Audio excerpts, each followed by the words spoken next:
ఇన్ని ఏండ్లలో మొదటిసారి మా పొలాలు ఎండిపోయాయి. పుస్తెల తాడు తాకట్టు పెట్టి మరీ అప్పు తెచ్చి పంట వేశాము.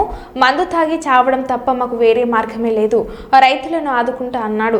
రైతులను నట్టేట ముంచుతున్నారు. రుణమాఫీ కాలేదు, రైతు భరోసా రాలేదు. సూర్యాపేట నియోజకవర్గం పరిధిలోని చివ్వెంల మండలం మొగ్గయ్యగూడెం గ్రామంలో నీళ్లు లేక పంటలు ఎండిపోతున్నాయంటూ కంటతడి పెడుతూ మహిళ రైతు కొనకంచి కనకమ్మ ఆవేదన.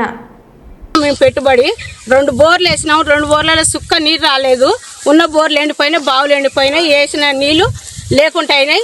పుస్తల తాడు పెట్టి 2 బోర్లు వేస్తే ఒక్క సుక్క నీరు రాలేదు సార్. మేమేం చేయాలి? మందు తాగి సావటం తప్ప మాకు ఇక వేరే మార్గమే లేదండి. ఇక మొత్తం గొర్రెలకు ఇచ్చేసినాం. ఒకవేళ కావాలంటే కలెక్టర్ దగ్గరికి వచ్చి అయినా ఇంకా మందు పోసుకొని చచ్చిపోడే సార్. ఏం లేదు. ఇక మీరు ఇక ఏం చేస్తారో మీదే అంతా. శ్రీరామ్ సాగర్ వస్తుంది, మాకు బండినాయి ఒడ్లు. ఈ సంవత్సరమే ఎండిపోయినాయి. మాకు విడతల వారిగా నీరు ఇస్తారన్నారండి. అసలు ఒక్కసారి కూడా రాలే మాకు నీళ్లు. అందువల్ల మేము పొలం చేసినాం. లేకపోతే వేరే పంటలు వేసుకున్నాం. ఎలగటి పంటలు వేసుకుంటే ఏదో ఒకటి పంట పండు, లేకుంటే లేకపోవు. ఇప్పుడు మమ్మల్ని ఏంది నట్టేట ముంచినట్టు అయిపోయింది. ఇన్ని పెట్టుబడులు ఎకరానికి 40,000 రూపాయలు పెట్టినాం. మాకు నష్టపరిహారం కట్టేయండి, లేకపోతే మీ దగ్గరకు వచ్చి కలెక్టర్ దగ్గరకు వచ్చి మందు పోసుకొని సావనాన్ని వస్తాం. ఈ రెండిట్లో ఏదో ఒకటి నిర్ణయించండి మీరే. వాళ్ళ పదాల కోసం మమ్మల్ని రైతులను నాశనం చేసేది ఏంది?